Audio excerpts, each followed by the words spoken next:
Boa tarde a todos, satisfação estar aqui com vocês.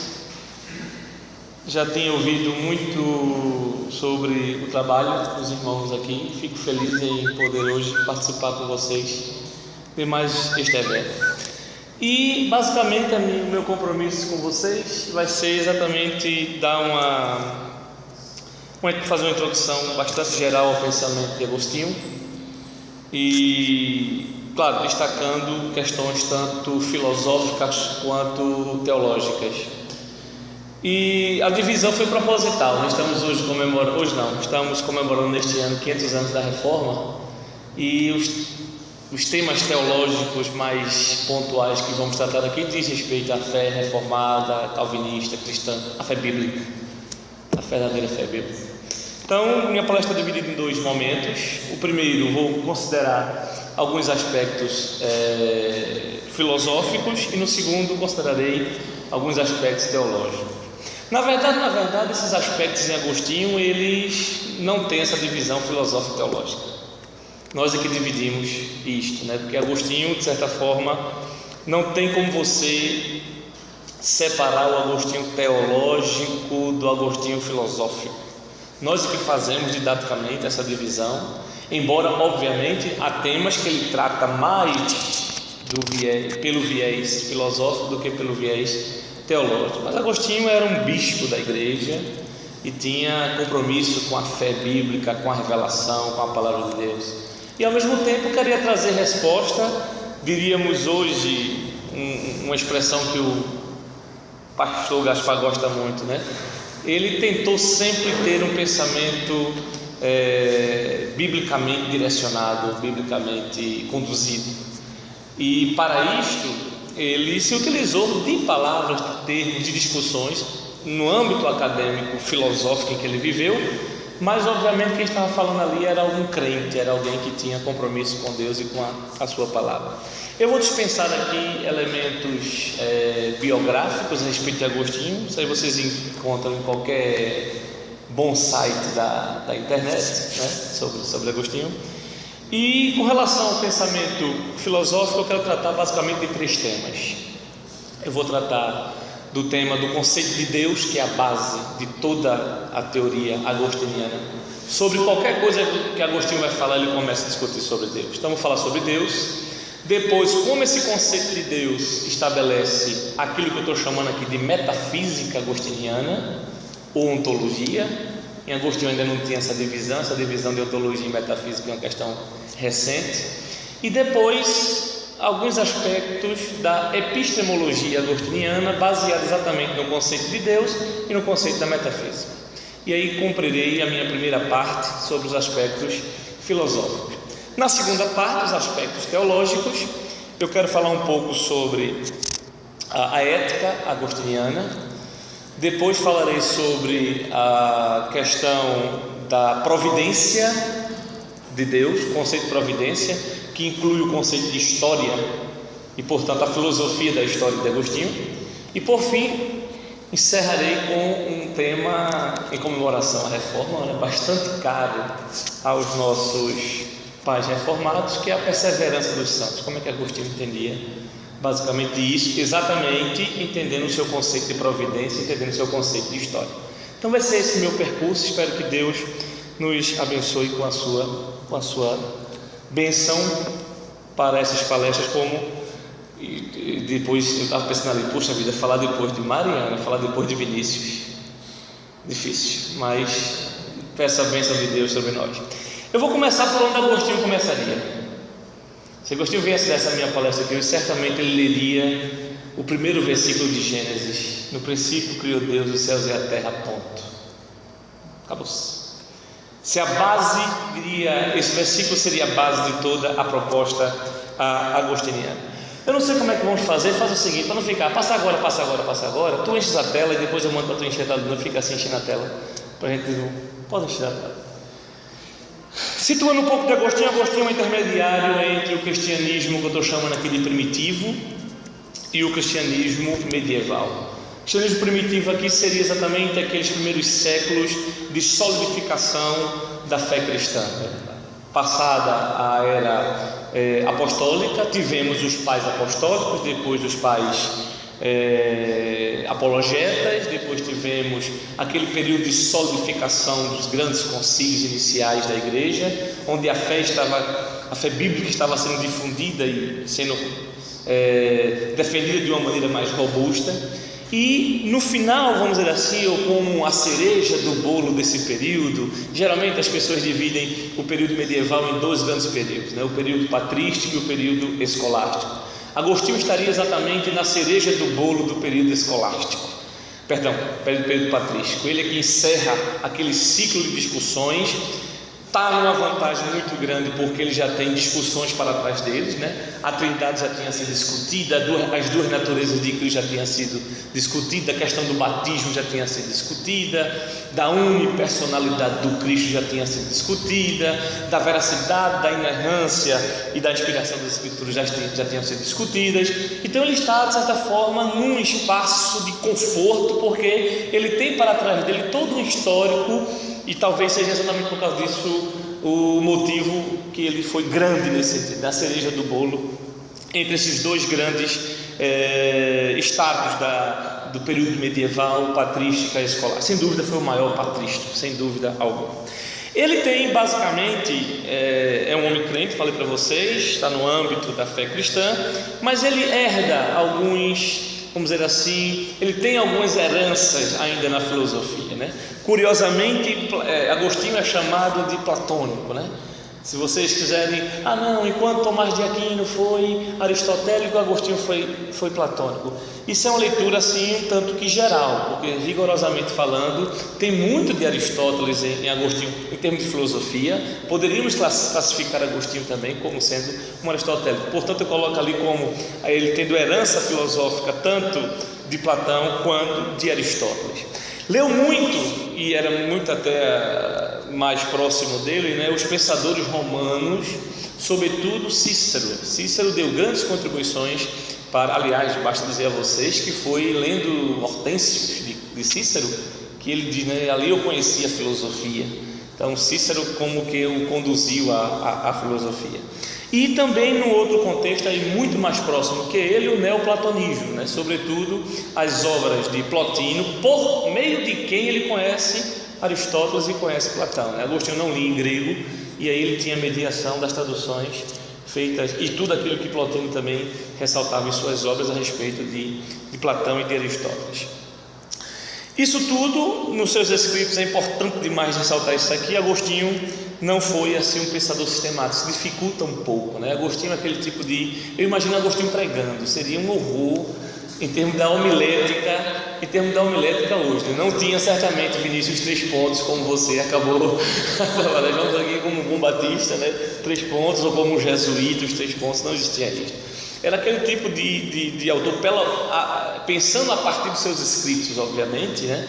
Aquele camarada que fala sobre tudo no único texto. Está falando de Deus, daqui a pouco está falando de Cristo, está falando do pecado, está falando da salvação, fala da igreja, fala da morte, fala da viúva, fala da oferta, volta para Deus de novo e fica nessa. De modo que fazer um mapeamento do que Agostinho mesmo pensa sobre determinada coisa é um trabalho gigantesco, porque você tem que ler quase todas as obras dele para saber onde é que ele pontua aqui e acolá, né?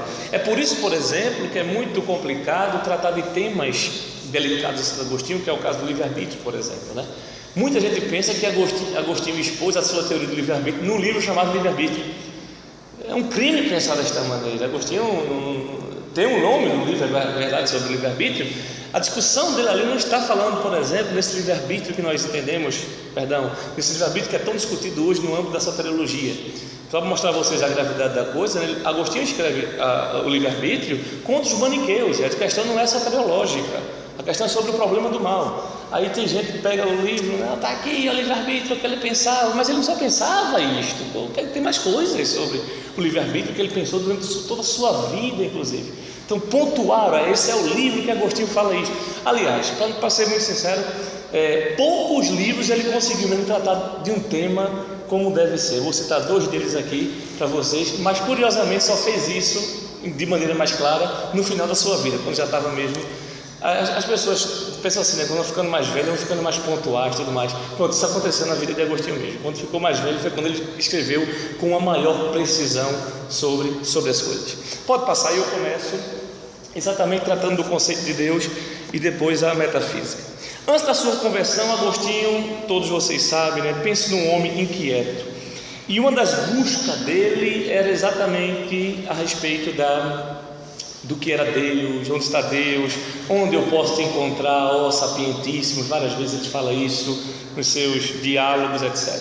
E ele foi e buscou Deus e encontrou Deus a princípio em 2 grandes sistemas, que foi por onde ele passou e que marcou profundamente o caráter filosófico e teológico de Santo Agostinho. Primeiramente no maniqueísmo e segundo no neoplatonismo. Esses 2 movimentos foram quase que fundamentais para o abandono completo da idolatria agostiniana. Ele chega a dizer isto, né? Que seria de mim hoje em compreender, por exemplo, que tu és o único Deus, se não tivesse passado pelo maniqueísmo, se não tivesse passado pelo neoplatonismo.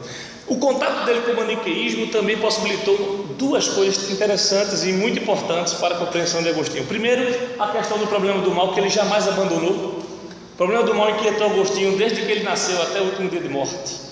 Ele chega a dizer isto, né? Eu queria saber como é que eu sou tão mal. Vocês sabem que Agostinho teve uma vida assim um tanto que, vamos dizer assim, na nossa linguagem de hoje, como é o nome daquela cerveja? Devassa. Teve uma vida assim um tanto que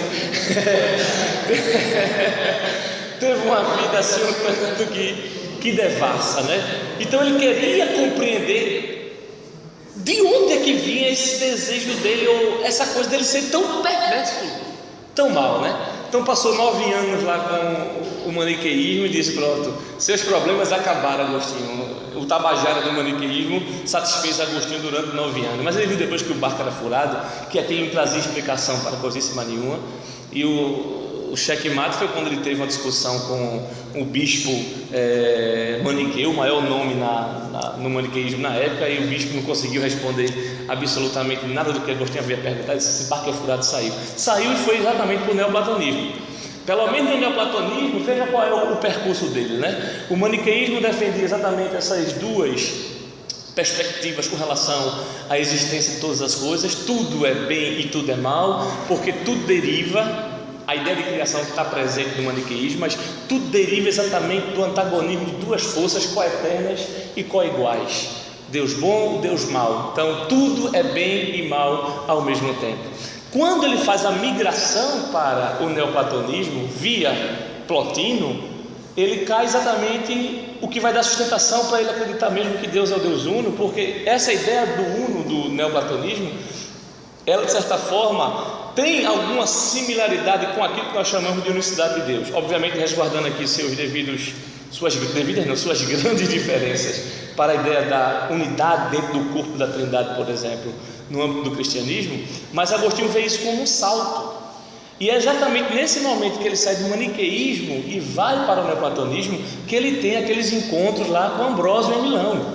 E Ambrósio estava pregando sobre Gênesis, e certamente Ambrósio estava falando sobre Deus como Criador e tal, e imagine tudo aquilo acontecendo. Então ele vai contar depois nas confissões que Deus mesmo o conduziu por esse percurso para que ele pudesse compreender bem a questão do Deus único e verdadeiro. Então o percurso que Agostinho fez foi do paganismo, do mais seu radical, vamos dizer assim, clímax, depois maniqueísmo, depois neoplatonismo, para chegar no cristianismo. Pode passar e encher a tela. O Deus do neoplatonismo era um transcendente inalcançável, né? Quase como, chamam assim inclusive, o absoluto, aquele que está muito distante, não tem nenhum caráter imanente nesse sentido, né? Era o uno do qual tudo emanava, inclusive o mal, porque a proposta inicial de Agostinho, essas teorias chamaram a atenção de Agostinho por causa do problema do mal. Não era porque ele queria ser um crente maniqueu, ou porque ele queria ser um crente neoplatônico, não. Crente nesse sentido de acreditar naquilo. Ele queria apenas a resposta para o problema do mal dele.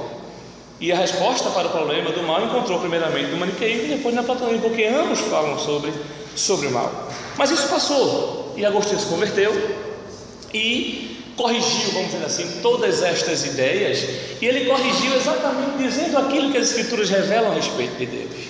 Primeiro ele resolve o problema, que é um problema da filosofia antiga, que é o problema do uno e do múltiplo.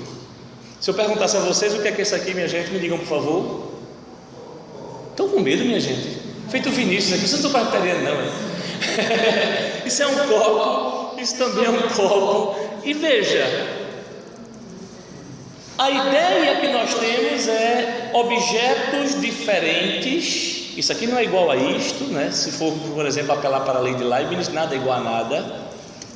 Todas as coisas são iguais, só são iguais a si próprias. Bancos que vocês estão sentados, veja quantos bancos tem aqui. Como é que eu resolvo, portanto, esse problema de ter uma ideia única de um banco, por exemplo, e ter essa multiplicidade de coisas existentes no mundo, né? O velho problema da filosofia antiga que Platão tentou resolver, colocando as coisas unas no mundo das ideias e as coisas múltiplas no mundo material. Uma coisa que a filosofia grega tentou resolver através de Aristóteles, colocando, por exemplo, a questão do uno nos universais e a questão da multiplicidade nos particulares. Era o problema dos gregos. Agostinho resolve esse problema de uno e do múltiplo a partir da teoria a respeito de Deus, ou da teontologia, né? Quem Deus é, porque as escrituras revelam que Deus é um triuno, é uma triunidade, é uma unidade entre as pessoas. Isso aí já é teologia, a questão da única essência manifestada em três pessoas distintas, do Pai, do Filho e do Espírito Santo. Esse Deus não é somente triuno, esse Deus também é pessoal, e portanto não é o Deus como o Deus do maniqueísmo, muito menos o uno do neoplatonismo, porque nem os deuses do maniqueísmo, nem o uno do neoplatonismo, ele tem esse caráter pessoal com a sua criatura, com a sua emanação, vamos dizer assim. Nesse caso, somente com a criação, porque Deus, com as criaturas, porque Deus é o Criador. Então ele é pessoal, ele mantém relações com a sua criação, ele se revela, nos deu inclusive aquilo que é a imagem perfeita dele, que é o seu Filho. Agostinho fala muito do Cristo como sendo esta imagem de Deus para a qual todos nós estamos caminhando no sentido de parecência com ele, e esse Deus é Criador. Com este último tópico aqui, Deus como Criador, é exatamente a mola mestra, veja, a mola mestra da afirmação agostiniana a respeito da metafísica. Observe que ele não coloca Deus na metafísica, ele coloca Deus como anterior à metafísica. A sustentação metafísica de Agostinho, da ideia metafísica em Agostinho, é posterior à sua concepção de Deus. Por quê? Porque metafísica, no sentido que nós entendemos hoje enquanto busca pela essa realidade, compreensão do que é as coisas, etc., só ocorre depois da criação. E aí é com a doutrina da criação que ele estabelece a sua metafísica. Pode pular. A metafísica agostiniana, portanto, ela tem um princípio, é o princípio de criatura e criador. Muito falada hoje essa distinção, muito falada hoje em grandes círculos apologéticos, por exemplo. Agostinho já tinha essa concepção de separação entre criatura e criador. E atenção, essa criação, entendida exatamente a partir do nada, no ex nihilo, muito presente. Não vou citar em hebraico, Gaspar depois pode dizer para vocês aqui como é a expressão em hebraico. Latim fica mais fácil, porque se errar também vocês não vão entender muito. Então vamos ficar somente no ex nihilo, a criação a partir de nada. Com a criação, Agostinho continua ainda com os seus golpes nas filosofias anteriores a ele, né? Sobretudo a filosofia grega. Ele está fazendo, vamos dizer assim, vou usar a palavra aqui, mas vocês vão entender, né? Ele está fazendo teologia, mas batendo com a teologia naquilo que era importante da filosofia grega. Observe que a gente pensa que era um contexto pacífico, mas não era não. Imagine, por exemplo, que aqui nesse período era um período mesmo de gnosticismo veemente, né? No âmbito das igrejas, as grandes heresias onde estavam, vamos dizer assim, difundidas, estavam no contexto mesmo de batalha. E Agostinho coloca limites nessas discussões ao afirmar a doutrina bíblica, por exemplo, da criação. Com a criação, veja lá, ele nega, né, que a matéria ela seja eterna, portanto dá uma paulada na ontologia grega. Aliás, radicalmente falando, somente 3 grupos de pessoas no mundo acreditam em criação, viu, gente? Os judeus, os cristãos e os islâmicos. Nenhum outro grupo acredita em criação. Nenhuma religião antiga que eu falo é as religiões orientais. Nenhuma religião politeísta acredita em criação. Nenhuma religião tipo maniqueísmo acredita em criação. Nenhuma religião tipo platonismo acredita em criação. Criação é patrimônio, a verdade da criação é patrimônio de 3 grandes grupos religiosos do mundo: judaísmo, cristianismo e islamismo. Com a criação, Agostinho bate na metafísica grega, aquilo que sustentava toda a metafísica grega, que era justamente a matéria ser eterna. Agora a matéria não é mais eterna, a matéria é uma criação. Nós sabemos que Deus criou a matéria. Bate também na questão do tempo e do espaço, muito falado em toda a filosofia. Agostinho tem uma discussão muito bacana no livro 10 das Confissões a respeito do tempo. Basta dizer a vocês, né, foi citado aqui de manhã o Stephen Hawking. Ele disse com claras letras, né, que ninguém avançou com relação a... Desde Agostinho, ninguém avançou sobre uma boa teoria sobre o tempo. Estou falando o físico, né? Quisemos apelar aqui para a autoridade. Ninguém avançou depois de Agostinho muita coisa, porque Agostinho colocou mesmo o tempo no lugar dele. Para os gregos não existia tempo nesse sentido, já que o mundo era eterno, então o tempo só falava do tempo aiônio, o tempo da eternidade. O tempo mesmo como nós temos, o tempo cronos para os gregos, era apenas uma questão de mensuração. Agostinho vai dizer, não. O tempo é uma criação divina. Deus, ao criar, criou o tempo, e não só criou o tempo, criou também o espaço. Tempo e espaço centrais em toda a discussão, por exemplo, da filosofia no século XVI até hoje. A filosofia moderna, né, já disse alguém que a filosofia moderna se instituiu exatamente em toda a discussão do tempo e do espaço. Basta dizer a vocês que Kant pressupõe que essas categorias são categorias transcendentais para toda a possibilidade do conhecimento. Tempo e espaço são categorias, são formas a priori de sensibilidade, como vocês aprenderam em qualquer aula de Kant. Bate no demiurgo, porque não há mais aquele fazedor. É um Deus que cria pelo poder da sua palavra. E essa mediação aqui para a epistemologia vai dizer que as formas, não há formas, nega as formas fora de Deus.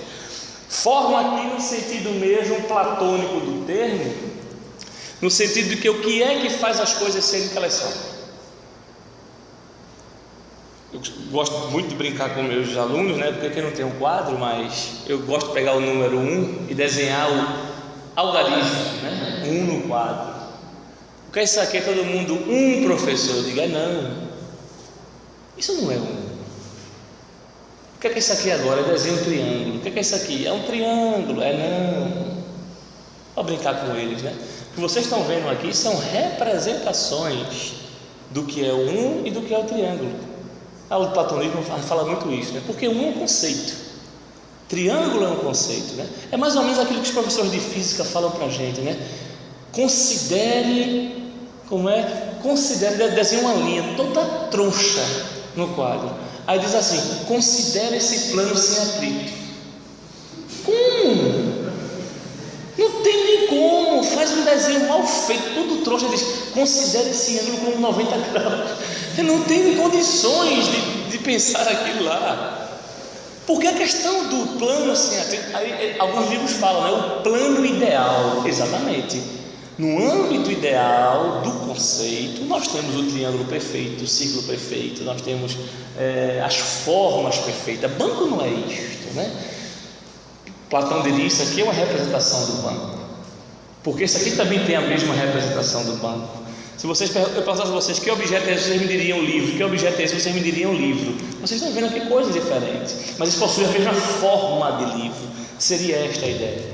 Então, com a criação, Deus coloca forma nas coisas, e essas formas não estão fora da mente de Deus, como o platonismo dizia, por exemplo. Está um tal do mundo das ideias, né, que nem Platão sabe onde é que era. Você vai dizer: não, está na mente de Deus. Então ele não só corrige com relação à eternidade do mundo, não só corrige com relação à questão do tempo e do espaço, não só corrige que não há mediador nesse sentido de algo que crie pela mediação, mas a própria palavra de Deus, o próprio Logos é que cria, e as formas não estão fora de Deus, as formas está em Deus. Avança. Detalhe, volta lá, como é que eu esqueci esse negócio desse? Volta lá. Nesse sentido, gente, o mundo criado é real, bate nos gregos como ninguém. O mundo criado é real. Gênesis 1, o mundo é bom. O mundo é bom. e pode ser conhecida. Essa questão do pode ser conhecida que faz a mediação da metafísica agostiniana para exatamente a epistemologia agostiniana, que eu vou falar exatamente agora para vocês. Enche o quadro. O ponto de partida, extremamente importante aqui. Eu, escutando o Vinícius aqui falando sobre a questão das esferas, né, e estava associando com muitas coisas de Agostinho. Agostinho, ele não separa o mundo, a linguagem e a realidade. Perdão, o mundo, a linguagem e a epistemologia. Nós somos capazes de falar sobre o mundo, nós somos capazes de pensar sobre o mundo, porque possuímos a mesma estrutura do mundo.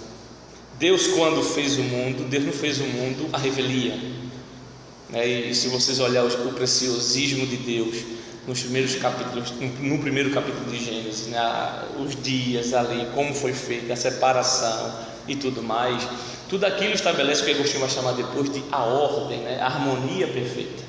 Nós só seríamos capazes de compreender essas coisas, segundo Agostinho, se de fato esta questão de ser e conhecer ela estivesse no paralelo. Os autores chamam isso de isomorfismo. Há um isomorfismo entre como o mundo. Vou dar um exemplo a vocês. A aula de lógica, eu desafio meus alunos a fazerem isto. Tentem pensar esse copo diferente dele mesmo. Tentem pensar este copo diferente dele mesmo. Tentem lá pensar. Como é o nome do manicômio daqui? Lá é Ulisses Pernambucano. Como é o nome do manicômio daqui? Juliano Moreira. Juliano Moreira. Se você disser que consegue, eu vou chamar o Samu agora para levar para o Juliano Moreira. Você não consegue pensar. A realidade, de certa forma, ela nos impõe o modo dela própria ser pensada. E portanto, uma coisa é imaginar que são as coisas, outra coisa é que as coisas são. Eu posso, por exemplo, estar aqui acometido de uma droga na minha cabeça e estar vendo um monte de árvores sentadas. É possível? Eu estou vendo mesmo, minha sensação está me demonstrando isto, mas de fato não é. Esses dias eu cheguei em casa, estava o meu filho lá. Esse dia não, faz já um ano isso. Tiago, 6 anos, né? Na altura tinha 5. Aliás, hoje é quanto? 16, amanhã completa 7 anos. Então foi há 1 ano e meio atrás. Cheguei em frente de casa, cheguei cedo e estava lá Tiago fora, né? Tudo que ele quer ir para a rua. Não sei o que tem criança para gostar de rua, minha gente. Estava na rua, estava no pro céu fazendo assim. Eu de longe vi aquilo, eu digo, rapaz, tão novo, já está, sei lá, não sei, vai que está na genética, né? Vai que está na genética. Aí estava Tiago lá, eu estacionei o carro e filho, vem cá. O que é que o senhor está fazendo? Sinceramente, né? Pai, eu estou pegando o avião. Como, meu filho? Olha ali, né? Aí me atentei para a coisa. Quem está aqui da terra e olha para o avião? O avião é menor do que o nosso dedo, minha gente. É aquilo que meus olhos estão vendo mesmo. Mas vocês sabem e eu sei que o avião, a realidade mesmo, não é aquela que nós estamos vendo nesse sentido. Sabemos como é o avião, porque há uma determinada maneira de nós pensarmos o mundo. Então não é aquilo que eu sinto simplesmente, não é aquilo que eu vejo simplesmente. Agostinho bateu nesse aspecto. E bateu como? Bateu em propor, e aí ele segue Platão nesse sentido filosófico do termo, propor uma íntima ligação entre ser e conhecer. Ninguém pode conhecer aquilo que não é. Nós só conhecemos aquelas coisas que são. Ser e conhecer, e ele coloca 3 níveis. Os 3 níveis do ser estão exatamente nos 3 níveis do conhecer, segundo Agostinho, né? Deus, essa esfera maior, entenda a alma ali como coisas relacionadas ao que não é material, e corpo no âmbito da criação, e corpo relacionado a coisas que estão ligadas à materialidade. Para a questão de Deus, ele faz um paralelo no conhecer para o intelecto. Para as almas ou as coisas imateriais, ele coloca a cogitação, e daí coloca o instrumento maior, que é a razão. E para os corpos ele coloca a sensação, os sentidos nesse sentido, que está ligado à ciência. Vamos explicar um pouco sobre cada uma desses. Pode avançar. Deus estaria no nível mais alto da realidade. E Agostinho é defensor, por exemplo, que todo conhecimento de Deus provém da intelecção, mas não é intelecção por uma inflexão humana direcionada para ela, mas é uma intelecção daquilo que o próprio Deus revelou. Lembre-se lá, a definição de Deus dele é que Deus se revela. Nós só podemos conhecer Deus exatamente porque Deus ele se revelou. A alma seria, que eu vou falar sobre a alma humana especificamente, a alma seria esse segundo nível dos seres, no caso do âmbito da criação imaterial, e ela tem duas funções interessantes aqui. Dependendo para onde a alma direciona, eu tenho duas coisas completamente diferentes. Ou ela ergue, isso aí é palavras, Agostinho era muito poético nesse sentido, né? Ou ela ergue os olhos para as coisas eternas, ou a alma pega, aponta, direciona-se para as coisas eternas, por meio que ele chama da razão superior, ou ela se volta para as coisas físicas e visíveis, por meio da razão inferior. Quando esta alma direciona-se para as coisas eternas, por meio da razão superior, ela produz aquilo que nós chamamos de sapiência, daí as palavras latinas anteriormente descritas lá para vocês. E quando essa alma se direciona para as coisas visíveis e físicas, na linguagem de Dover temporais nesse sentido, seria a produção da própria ciência. Então, nós temos sapiência e temos ciência neste nível intelectivo, nesse nível racional da alma. Avance. Ciência seria o conhecimento, atenção, de coisas verdadeiras.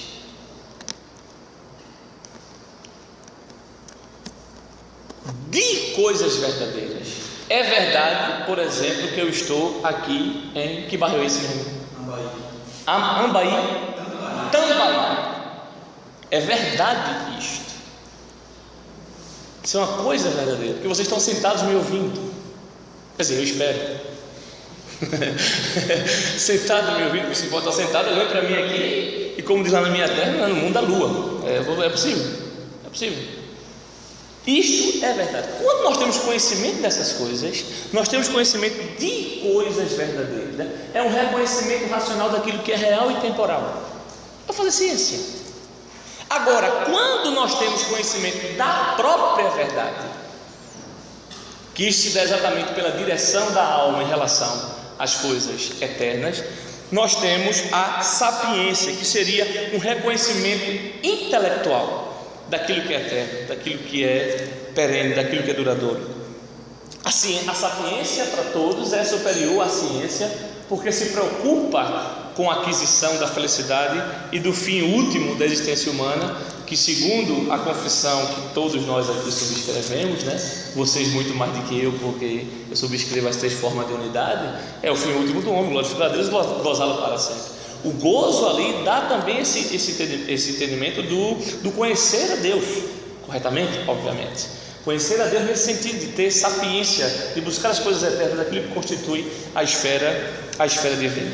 E por fim, a parte mais baixa da escala do ser seria a esfera material, não menos importante, segundo Agostinho, né? Os maniqueus, por exemplo, não consideravam a matéria como sendo uma coisa boa. Os neoplatônicos muito menos, que era a última escala da emanação. O mal estaria inclusive na matéria. Agostinho vai dizer negativo, a matéria faz parte dessa criação de Deus. Se Deus chamou de boa, por que eu vou chamar de má? Claro que não. Se Deus chamou de boa, ela é boa, está na última escala e tem inclusive algo direcionado para ela, que é justamente a ciência, é o conhecer essa parte visível, temporal, material da criação. Avance.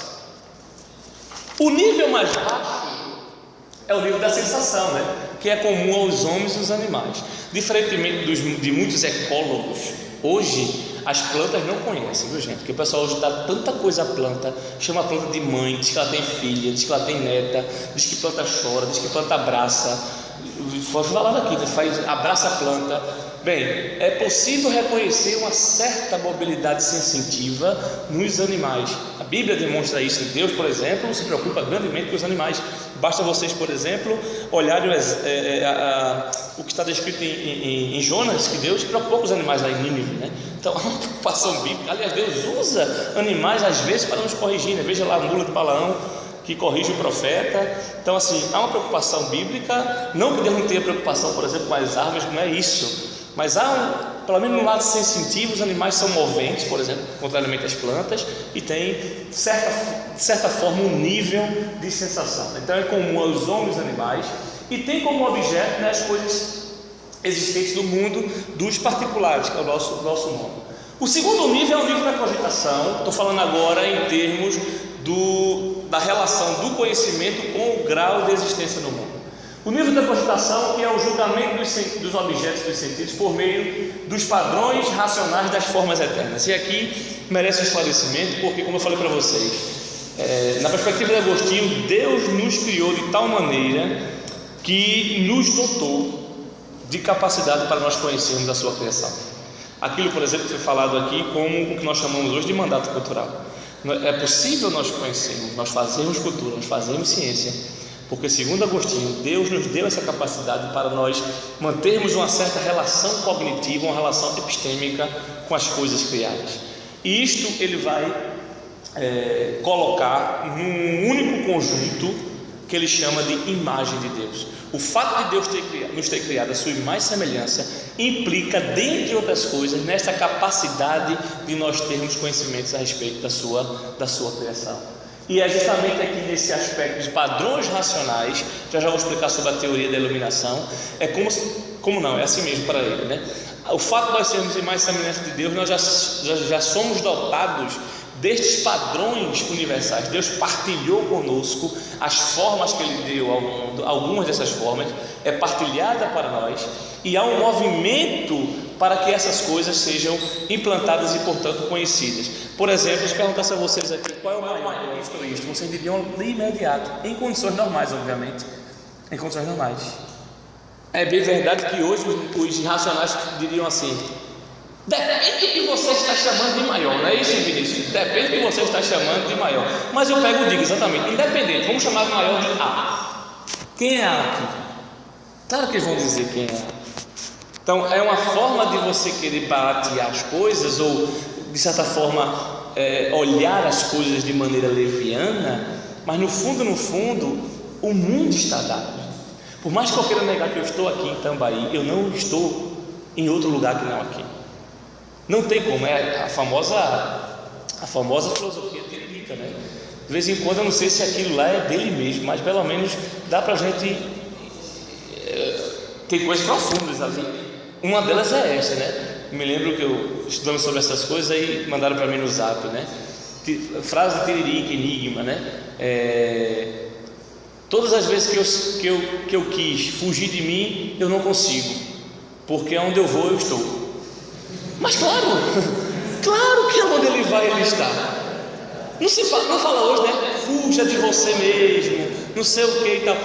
Todas as vezes que eu quero fugir de mim, eu não consigo, porque onde eu vou eu estou. Claro que ele está lá.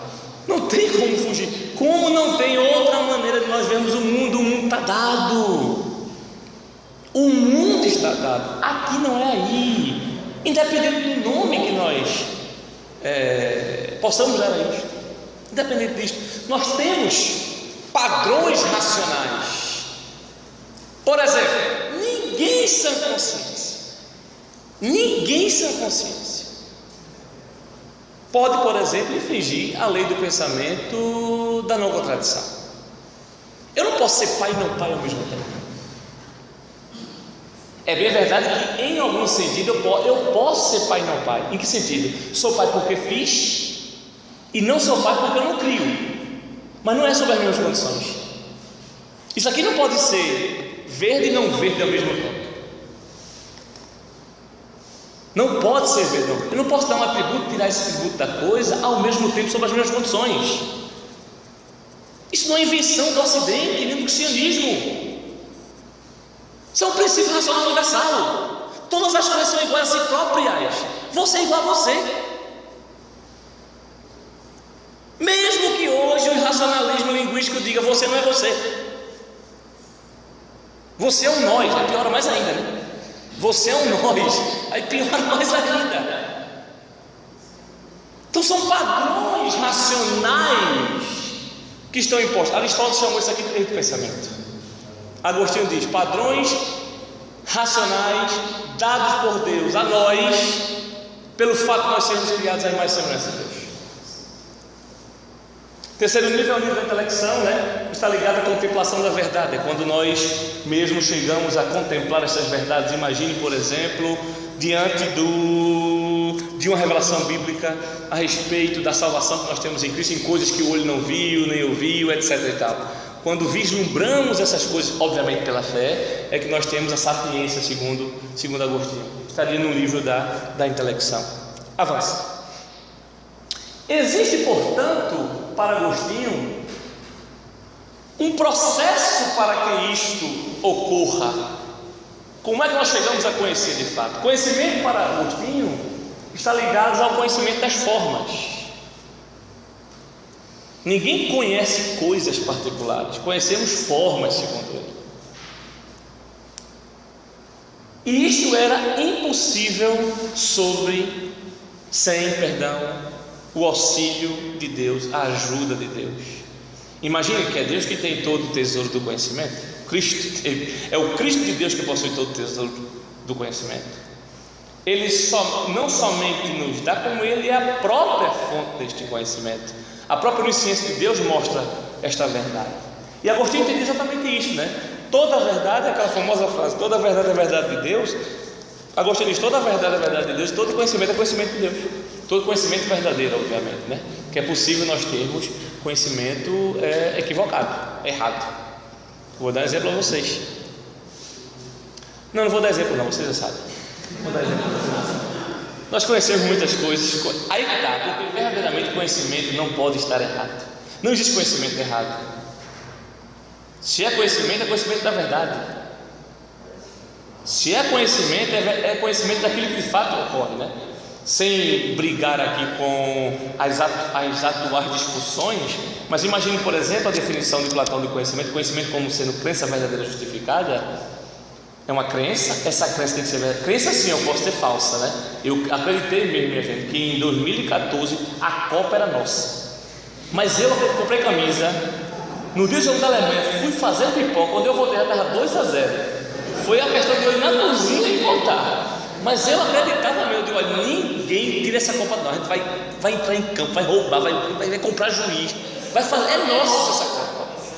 Eu acreditava mesmo, mas minha crença não era verdadeira. Mas não basta ter uma crença verdadeira, eu tenho que ter uma crença verdadeira e justificada. O problema hoje, na discussão mais contemporânea sobre epistemologia, é o que justifica uma crença. Será que eu estou justificado em uma crença lendo um livro? Eu estou justificado em uma crença por algo que eu senti? Eu estou justificado por uma crença por algo que alguém ou algum erudito me disse? O problema importante está na justificação.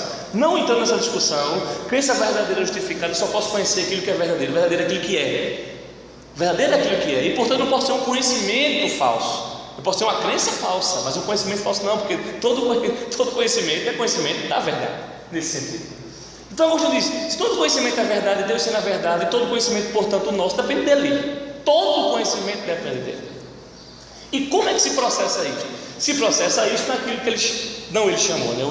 Os teóricos chamaram de teoria da iluminação divina. É basicamente muito simples, o argumento é muito simples. Deus é luz. Deus é luz. E ilumina todos os homens. Esse texto, rapaz, olha, e é o texto que Agostinho cita. Salmo 36. Veja que extraordinário, gente. Versículo 9. Pois em ti está um manancial de vida. Escuta a última frase do salmista. Na tua luz vemos a luz. Na tua luz vemos a luz. A luz só é vista por nós por causa da luz de Deus. Agostinho pega e, com todo o tom poético e metafórico que ele dá às coisas, diz: existe uma luz chamada Deus. Deus é a luz, ilumina todos os homens. Está aqui o Salmo dizendo: Deus é para a razão, e a razão aqui nesse caso a alma humana, assim como o sol é para os olhos. Imagine, por exemplo, no processo de conhecimento de cores. Se não há luz, não há cor, nesse sentido perceptível, que cor há. Se nós apagarmos toda essa luz aqui, isso aqui vai permanecer sendo verde do mesmo jeito que está aqui, só não vai ser percebido. Agostinho diz exatamente: o conhecimento está impregnado. Deus colocou conhecimento na criação. Nós só veremos este conhecimento, teremos esse conhecimento, captaremos esse conhecimento, se recebermos essa luz maior vinda de Deus. Essa luz maior vinda de Deus é é exatamente aquela luz que nos ilumina para nós compreendermos. Nesse sentido, todo conhecimento depende da iluminação divina. Nenhuma alma, nenhuma razão, ela seria autossuficiente. Não há autonomia da perspectiva de Agostinho. Se quiser, epistemologicamente falando. As outras também, mas somente aqui no caso, epistemologicamente falando, não há autonomia em termos da razão, em termos da alma. A razão, ela não é autônoma. Avance. O verdadeiro conhecimento, portanto, se processa assim: existe a luz natural, que é a mente, aquela que foi dada a nós no âmbito da nossa criação em mais semelhança de Deus, e existe a luz não criada, que é a luz divina, Salmo 36.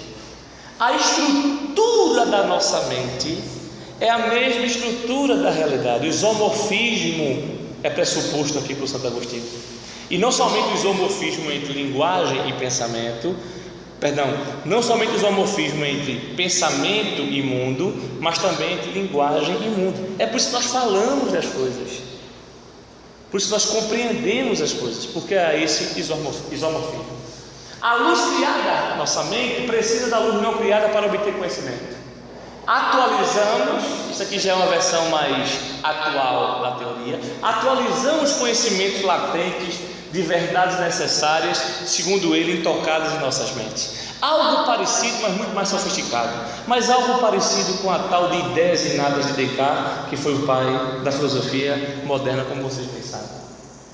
Duas observações importantes. Primeiro, não conhecemos as formas pelos sentidos. Agostinho não admitia que nós conhecêssemos, no sentido real do termo, pelos sentidos. Uma paulada do empirismo aí, não há empirismo para Agostinho. Agostinho não admite que o empirismo seja algo bom e saudável. Por quê? Porque nenhum sentido da forma. Nenhum sentido da forma.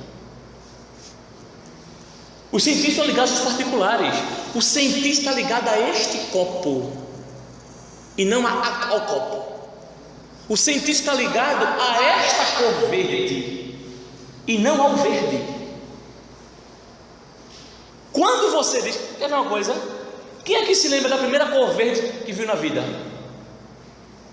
Ou quem se lembra aqui da primeira tonalidade do verde pela qual aprendeu que era verde? Me digam. Duvida. Parece que esse negócio está certo. Os cientistas podem até me enganar, inclusive. O avião do meu filho. Avião não é daquele tamanho. Agostinho está dizendo, não existe conhecimento de forma por partes empíricas, sensitivas inclusive. Por quê? Porque os sentidos ligam-se sempre aos particulares. Nós conhecemos as formas? Não, nós não conhecemos as formas por pré-existirmos. Isso aí é platonismo. Não existe alma prévia, né? O único eterno é Deus. Conhecemos porque Deus nos criou a sua imagem conforme a sua semelhança. Então é como se fosse, eu estou apelando aqui para ideias inatas. Agostinho não falou de ideias inatas. Agostinho falou da imagem de Deus, falou de formas que estão na mente de Deus, que Deus partilha conosco pelo fato de sermos criados a sua imagem e semelhança.